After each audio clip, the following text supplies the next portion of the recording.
Vamos colocar em pé e falarmos com Deus mais uma vez?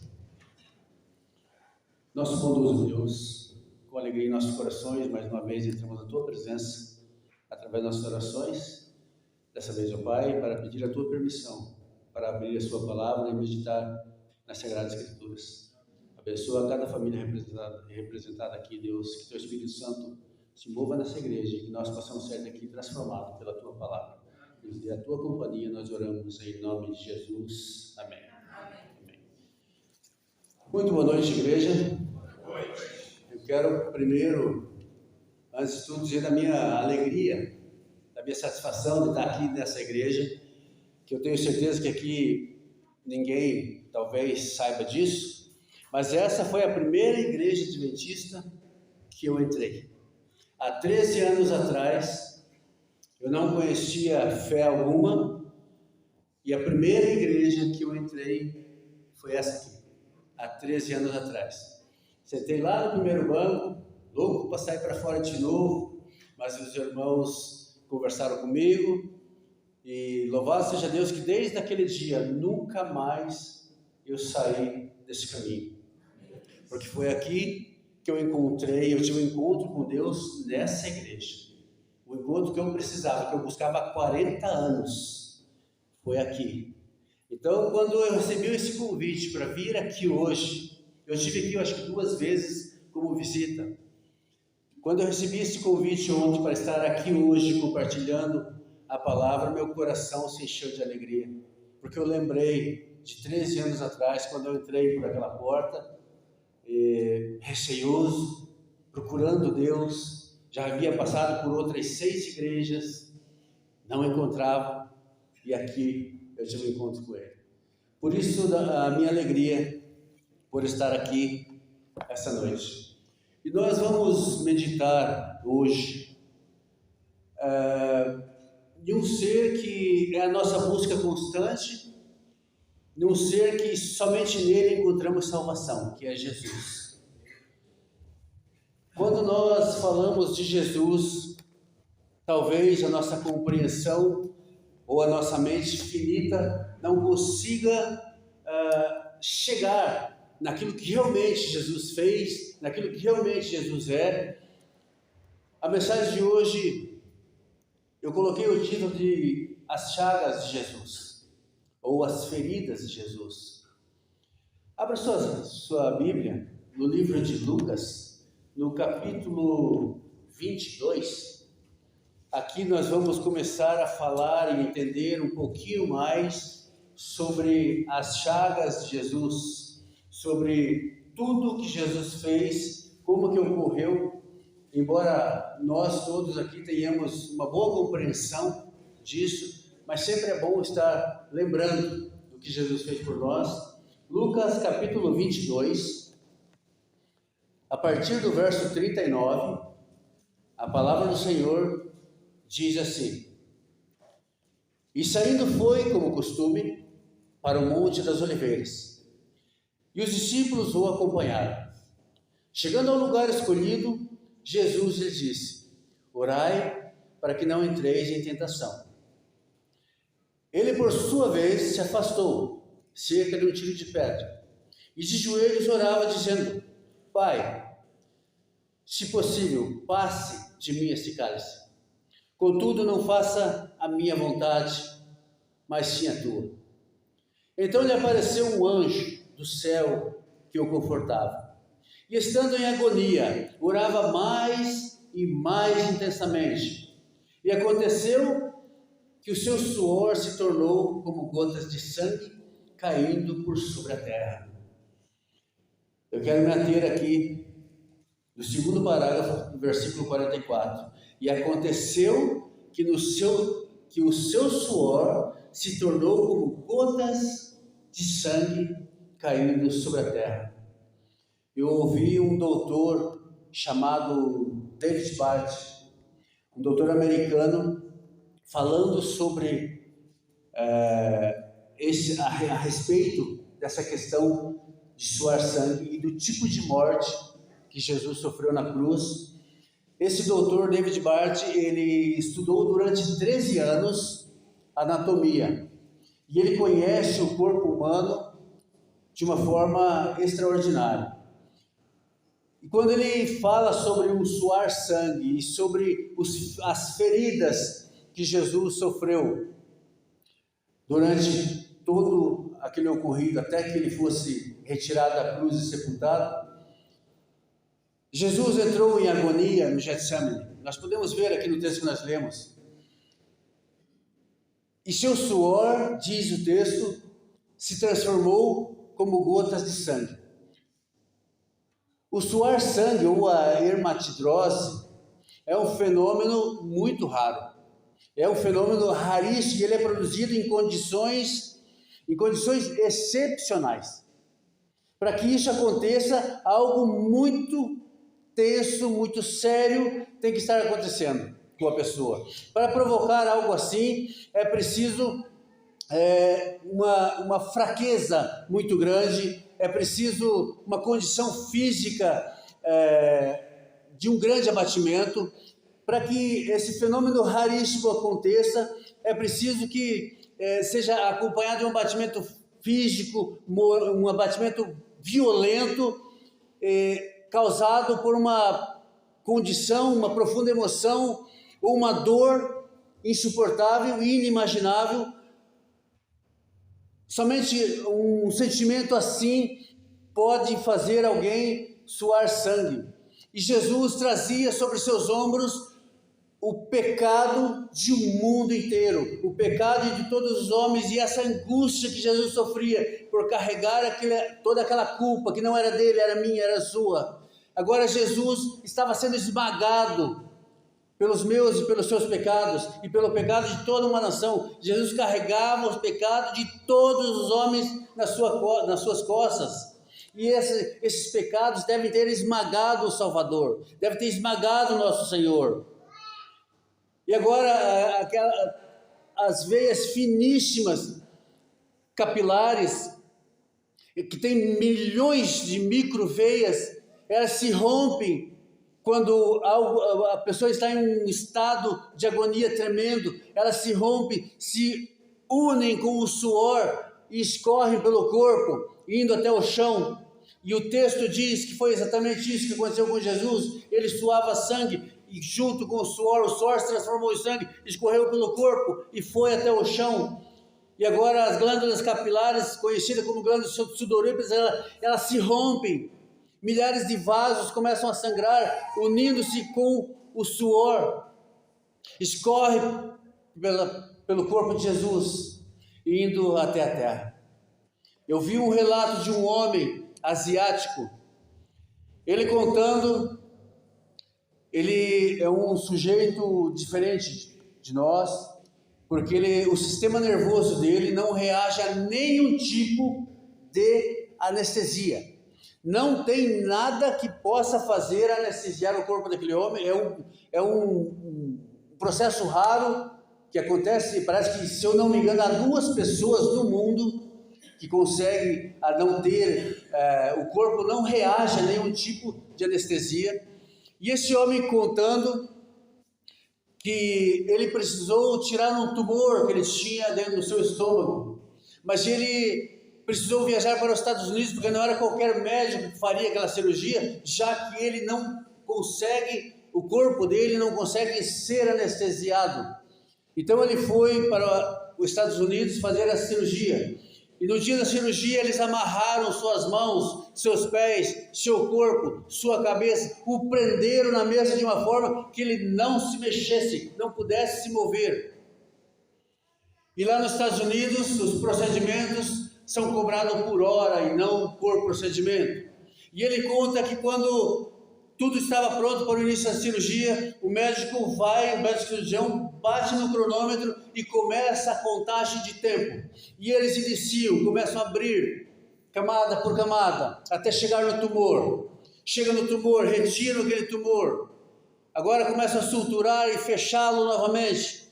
E ele conta que quando terminou a cirurgia, que os cirurgiões foram lá e bateram novamente naquele cronômetro. Aquele cronômetro marcava 7 horas e 40 minutos. Durante 7 horas e 40 minutos, ele assistiu a sua própria cirurgia, sentindo toda a dor, vendo tudo o que estava acontecendo. Ele havia visto e sofrido uma dor terrível, porque o corpo dele não recebe anestesia. E ele conta que ao terminar tudo, ele olhava para o corpo dele estava azul púrpura. E os médicos, quando ele perguntou para os médicos o que já havia acontecido, os médicos falaram: durante a cirurgia, o seu suor se transformou em sangue. Essa história é só para os irmãos entenderem a que nível uma pessoa deve sofrer para que possa suar sangue. O terror, o susto, a angústia de sentir-se carregando o pecado e a culpa de toda a nação, de todos os homens, toda a terra, esmagavam Jesus, moíam Jesus. Conhecemos a farsa dos líderes religiosos. Pilatos foi levado a Pilatos, de Pilatos a Herodes, depois voltou a Pilatos, levaram novamente a Pilatos. Pilatos teve que ceder, não teve jeito, ele teve que ceder, e então ordenou que Jesus fosse flagelado, fosse agredido, fosse chicoteado. As roupas de Jesus foram arrancadas, ele foi despojado das suas roupas, das suas vestes. Aquele chicote, ele era feito de couro, e nas suas pontas tinha bola de pequenas bolas de aço e ossos. E com esse chicote agora eles prenderam Jesus e o pilar que estava no pátio e começaram a flagelação, começaram a bater em Jesus. E aqueles flagelos, aqueles golpes que Jesus recebia, 2 agressores, talvez imagina um mais alto, o outro mais baixo, batendo impiedosamente no nosso Senhor Jesus. E agora, milhões de vasos sanguíneos, rompe-se, a pele de Jesus se rompe com as chibatas, com a agressão que ele sofria.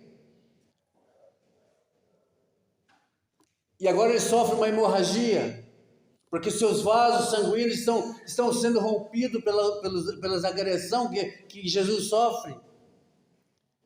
E Jesus reage em um sobressalto de dor a cada golpe.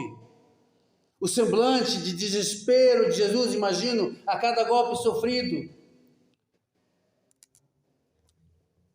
Agora, talvez um calafrio corre sobre as costas de Jesus, ao longo das costas. Se Jesus não estivesse preso naquele tronco, provavelmente ele cairia sobre uma poça de sangue. E depois do escárnio, de todo o escárnio e da coroação, eles fazem agora algo semelhante a uma coroa de espinhos mais duros do que madeira de acácia. Eles fazem uma grande coroa e fixa essa coroa agora na cabeça de Jesus. Somente quem é cirurgião ou quem já leu sobre a medicina sabe o quanto sangra o couro cabeludo de um ser humano quando sofre qualquer tipo de mutilação. E agora, ao colocar aquela coroa, mais e mais Jesus sangrava na cruz. Antes da cruz, Pilatos, após toda essa agressão, agora apresenta aquele homem dilacerado pelas agressões sofridas e ele entrega para ser crucificado. Agora, não contente com tudo que já tinha acontecido, ele entrega para ser crucificado, coloca nos ombros de Jesus uma grande estaca, coloca sobre os ombros de Jesus um braço horizontal em suas costas, que pesava aproximadamente 50 quilos. O pilar já estava plantado no lugar da crucificação, e Jesus levava aquela estaca em suas costas.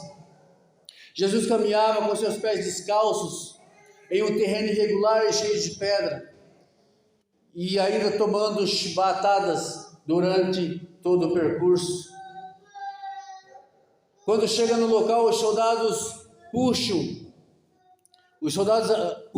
Jesus com uma corda, o caminho entre o local que ele foi flagelado até chegar no lugar da crucificação era de aproximadamente 600 metros, o que é uma eternidade para quem estava nas condições que Jesus já se encontrava, ferido, machucado. Jesus caminhava, sendo puxado por cordas. Jesus estava fadigado, e eles arrastavam um pé sobre o outro, para tentar se manter. Frequentemente Jesus caía durante aquele percurso. Frequentemente as suas forças esvaíam, Jesus não aguentava e caía sobre seus joelhos. E quando ele caía sobre seus joelhos, mais agressão ele sofria. Alguns momentos Jesus, ao cair, aquele tronco, aquela viga nas suas costas escapava das suas mãos e lhe esfolava o dorso. No Calvário, agora tem o início a crucificação de Jesus. Os carrascos despojam Jesus mais uma vez de suas vestes. E ao tirar as vestes de Jesus. Aquelas vestes, elas já estavam fixadas nos ferimentos. Elas já estavam grudadas no ferimento que ele havia sofrido. E ao puxar aquilo, agora rompe-se novamente aquilo que já estava coagulando. Ao puxar, qualquer pessoa que colocou o gás sobre uma grande ferida e tirou em um puxão só, sabe do que eu estou falando. Quando eles tiram aquela roupa, os fios da túnica de Jesus já tinha se aderido aos ferimentos, e agora ao arrancar de um puxão só, novamente sangra e rompe-se todos os vasos sanguíneos de Jesus. Quando isso é feito, corre o risco de provocar uma síncope, que é um desfalecimento, mas com Jesus não aconteceu isso. Jesus se manteve firme, mas ao puxar aquelas roupas que estavam aderidas já ao ferimento, o sangue volta a escorrer. Jesus então é colocado deitado de costas no chão, para que os seus agressores agora medem os braços de Jesus, para ver aonde vai ser fixado os pregos. Ao deitar Jesus no chão, pequenos elementos agora entram sobre seus ferimentos. Com uma broca eles medem e furam a madeira para facilitar a entrada do prego. Os braços horizontal. Tomaram as medidas, furaram com a broca para facilitar a penetração dos pregos. E pegam agora um longo prego quadrado, enorme, apoiam sobre as mãos de Jesus e num golpe certeiro de martelo, eles plantam o prego e o rebatem sobre a madeira. Jesus contrai o rosto assustadoramente pela dor que estava sofrendo. O nervo mediano foi lesado. Pode-se imaginar a dor que Jesus sentia nessa hora. Uma dor, uma angústia inimaginável. Uma dor insuportável correu pelos braços, subiu pelos ombros, chegando até o cérebro de Jesus. E ao acontecer isso, quando essa dor insuportável, com o rompimento dos nervos, chega até a mente, até o cérebro de Jesus, aconteceria em qualquer pessoa um desfalecimento. Mas Jesus permanece. Jesus continua lúcido, apesar de tudo que estava sofrendo. Enquanto o corpo de Jesus era suspenso, era elevado para ser crucificado, os nervos agora se esticavam a cada momento mais. Ele começou, ao ser suspenso Jesus, começou os nervos a ser esticados, como uma corda de violino. E a cada mexida, a cada solavanco, a cada movimento, provocava dores dilacerantes sobre Jesus.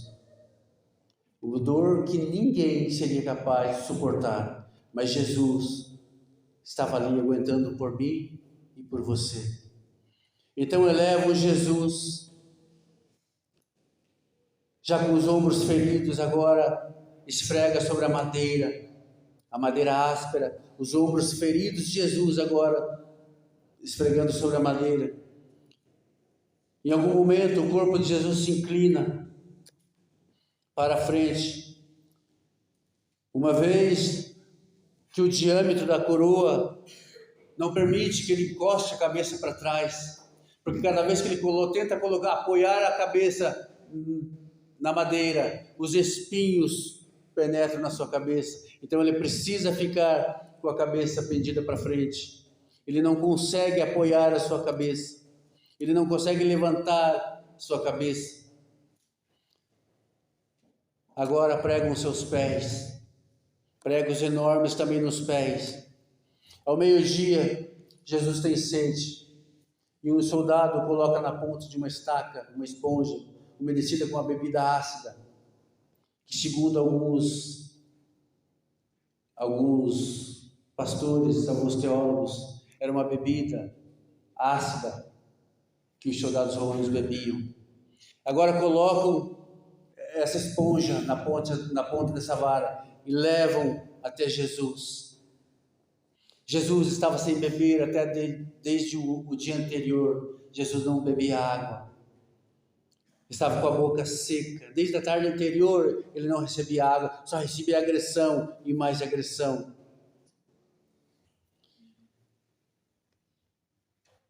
Quando nós começamos a refletir em tudo o que aconteceu agora, o corpo de Jesus já desidratado, portanto o sangue vertido, sem tomar água já há praticamente 2 dias. O corpo de Jesus torna-se uma máscara de sangue, porque todo o seu sangue havia sido vertido. E agora o lado inferior de Jesus é aberto, com uma estaca, uma lança. A garganta de Jesus agora está seca, mas ele não pode engolir. Um soldado então estende a vara com essa bebida. Essa bebida era uma bebida ácida. Imagine uma bebida ácida em um rosto, em uma boca que já estava ferida. Tudo isso é uma tortura terrível. Uma tortura que nós não conseguimos entender o porquê Jesus fez isso por nós. De repente, um estranho fenômeno se produz no corpo de Jesus. Os músculos dos braços começam a se enrijecer. Uma contração que vai se acentuando. Os bíceps começam a se esticar, seus dedos curvados. É como acontece quando alguém é ferido de tétano, que os médicos chamam de tetania. Quando os músculos do abdômen se enrijecem, em seguida os músculos abaixo das costelas e depois do pescoço. E eles vão se enrijecendo, eles vão esticando. E finalmente os músculos respiratórios também se esticam. O ar entra, mas ele não consegue sair, porque os músculos do abdômen, do respiratório, estão totalmente esticados. A respiração falta. Pouco a pouco a respiração vai se acabando, vai se tornando mais curta, mais lenta. O ar entra, mas não sai. Jesus respira, tenta respirar como um asmático na sua maior crise de asma. Não consegue encontrar o ar, sente sede do ar, mas o ar não vem. Sente a necessidade de respirar, mas seus pulmões não conseguem liberar o ar que está lá dentro. E o rosto pálido de Jesus começa a se tornar vermelho e depois se torna como uma violeta púrpura. Vai se escurecendo. Jesus é envolvido por asfixia. Tudo isso Jesus fez por minha culpa. Jesus é envolvido numa grande asfixia, seus pulmões estão cheios de ar, mas eles não conseguem soltar para que Jesus possa respirar. Não consegue se esvaziar. A fronte de Jesus agora impregnada com sangue e suor. Os olhos talvez saiam de órbita devido à dor inimaginável que Jesus sofre. E de repente algo acontece. Algo, para aqueles que estão olhando Jesus na cruz, percebe que algo está acontecendo. Algo que o humano não conseguiria fazer. Jesus agora lentamente, com um esforço sobre-humano, com um esforço sobrenatural, Jesus toma um ponto de apoio sobre os pregos que estão nos seus pés e começa a elevar o seu corpo para cima. Ele prende os pregos que prendem o pé, agora serve de apoio para Jesus, para que ele se levante, e ele se esforça em pequenos golpes para cima novamente, e isso vai aliviando o seu abdômen. A tração dos braços começa a diminuir, os músculos do tórax voltam a retroceder. Jesus encontra apoio nos pregos que estão nos seus pés. E agora a respiração dele começa a tornar um pouco mais ampla e um pouco mais profunda. Seus pulmões agora conseguiram se esvaziar e se encher novamente, trazendo a respiração que ele procurava. O seu rosto agora recupera a palidez inicial, saindo aquela cor púrpura. Ele começa a recuperar a sua palidez inicial. Mas por quê? A pergunta é: por que Jesus fez isso? Por que tanto esforço para se apoiar no próprio prego que estava fixado aos seus pés? Por que Jesus fez isso? Ele fez isso, sabe por quê, irmãos? Porque ele queria bradar em alta voz: Pai, perdoa, porque eles não sabem o que estão fazendo. Jesus bradou em alta voz para perdoar você, para perdoar a mim, para perdoar aquelas pessoas que o colocaram na cruz. Um esforço que nós não conseguimos entender, somente para bradar: Pai, perdoa. Eles não sabem o que estão fazendo. Por quê? Por que Jesus fez isso por mim, que não sou digno que ele fizesse? Por que? A pergunta fica. Pai, perdoa, eles não sabem o que fazem. E logo em seguida, o corpo de Jesus começa novamente a afrouxar naquela cruz. E novamente a asfixia volta. Novamente os músculos começam a enrijecer. 7 frases foram pronunciadas por Jesus na cruz. 7 vezes ele se elevou sobre os pregos que fixavam seus pés. 7 vezes ele fez um esforço sobre-humano para poder pronunciar as frases que nós conhecemos muito bem quais são. E uma delas é: Pai, perdoa. Eles não sabem o que estão fazendo. Cada vez que Jesus queria bradar algo, ele precisava se elevar, buscando um apoio nos pregos, tendo como apoio os pregos. Algo inimaginável, uma dor inimaginável. E ele fez isso por mim e por você. E agora, atraídas pelo sangue que tomava conta do corpo de Jesus, escorre pelo corpo dele, o sangue também coagulado, enxame de moscas chegavam ali. Jesus não podia enxotá-las. Jesus não podia enxotá-las. Pouco a pouco, o sol se escurece, o sol se esconde, trevas vêm sobre a terra, a temperatura diminui. Logo serão 3 da tarde. E depois de uma tortura, de uma dura tortura, que dura horas e horas e mais horas, todas as dores, toda a sede, todas as câimbras, toda a asfixia, todo o latejar do corpo, todos os nervos medianos rompidos, lhe arrancam um último lamento. Lhe arrancam uma frase, quando ele diz: Deus meu, por que me desamparaste? A agonia que Jesus sofria, a dor que Jesus sofria, a nossa mente não consegue entender. O que o meu pecado fez com o meu Jesus, eu nunca vou conseguir pagar. Eu esmaguei Jesus com o meu pecado. Nós esmagamos Jesus com o nosso pecado. E ele agora, sofrendo tantas dores, tantas horas, ele brada: Deus meu, por que me desamparaste? Ele nunca saiu da presença de Deus. Desde antes da fundação do mundo, ele sempre esteve com o Pai. Mas agora, nessa agonia, que fizemos um breve relato, ele olha para o céu, não consegue ver a face de Deus. Eu imagino, talvez, Deus vendo tudo isso. Imagino que Deus vira o rosto como não querendo ver o que estava acontecendo lá embaixo.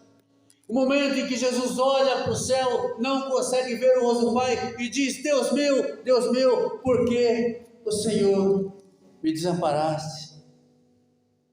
E logo depois, a Bíblia diz que Jesus brada em alta voz.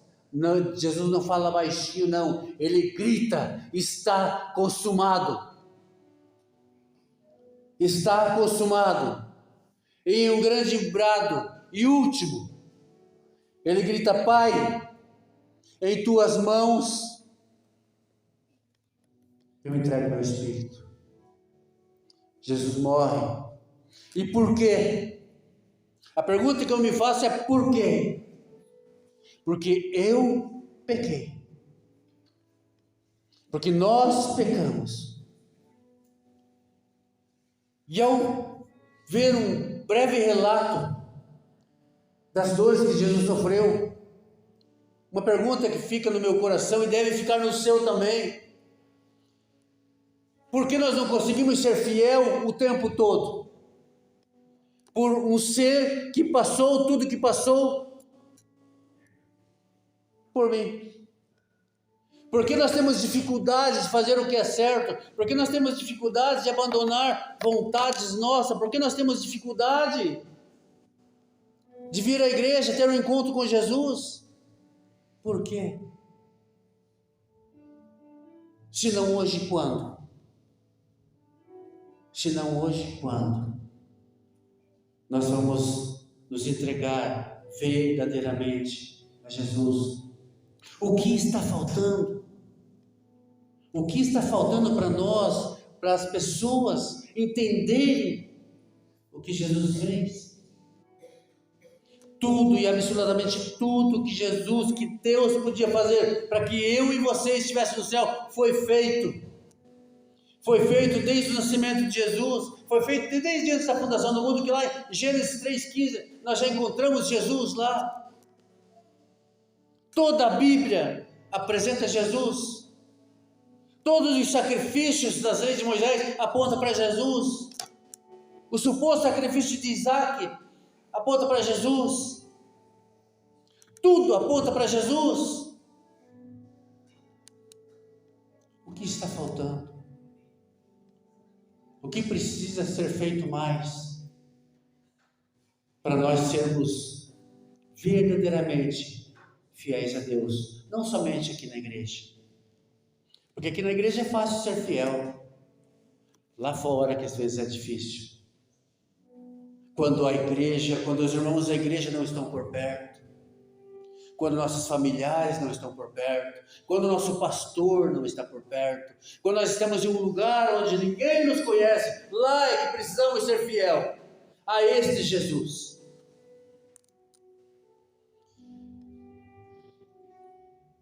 Que Deus tenha misericórdia de nós. Que nós possamos entender que o que Jesus fez, nós nunca vamos ter uma compreensão exata. Isso que nós tentamos expor aqui é um pouquinho do que Jesus sofreu por mim e por você. Nós cantamos no início Rude Cruz e vamos cantar para finalizar agora Ao Ver a Cruz. Ao olhar para a cruz, lembre-se do porquê ele subiu lá. A cruz está vazia, porque ele está hoje intercedendo por nós no céu. Amém. Mas ele passou por lá.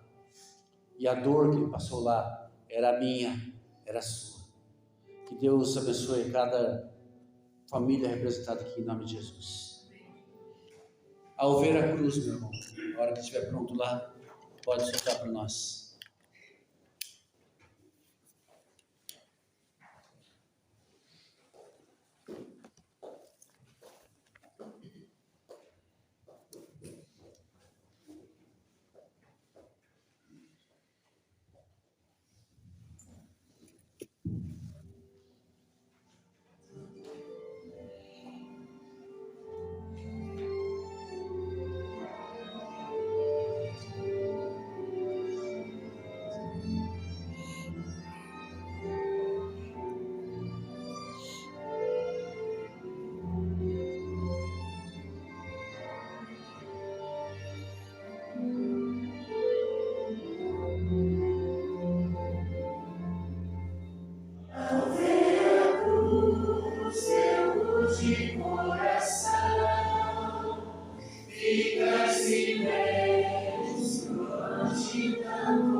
Oremos.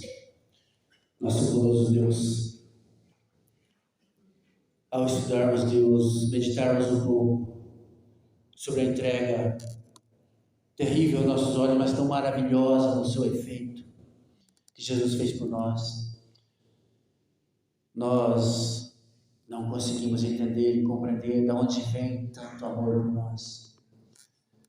Mas nós queremos nesse momento, ó Deus, te agradecer por tudo que foi feito para que nós pudéssemos hoje estar aqui buscando a nossa salvação, buscando viver ao seu lado. Pai Santo, nós vivemos em um mundo corrompido, em um mundo deturpado, mas nós não precisamos ser igual a eles. Por favor, Deus, desvia de nós todo o mal, toda a tentação, para que nós possamos ser fiel a esse Jesus que sofreu coisas tão terríveis por causa do nosso pecado. Nós te louvamos e te agradecemos, e nada, Deus, nada e absolutamente nada que nós façamos vai ser suficiente para pagar o que Jesus fez por nós. Mas aí a sua palavra nos conforta, dizendo que quando nós damos o nosso melhor, a graça dele cobre aquilo que falta. Obrigado a Deus por essa esperança.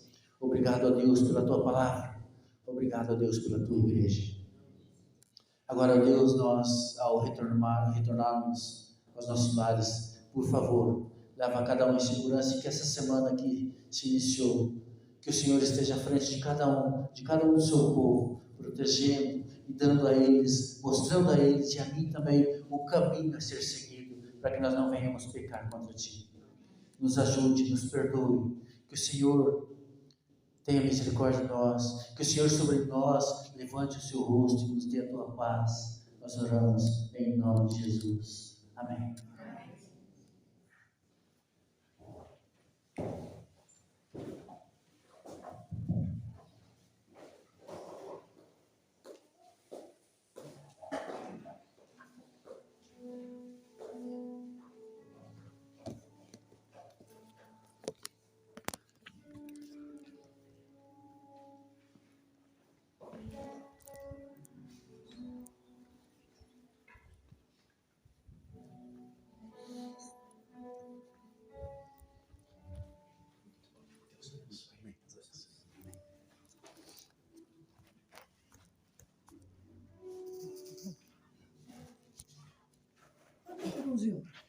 Boa noite, meu irmão. Deus abençoe. Nós todos.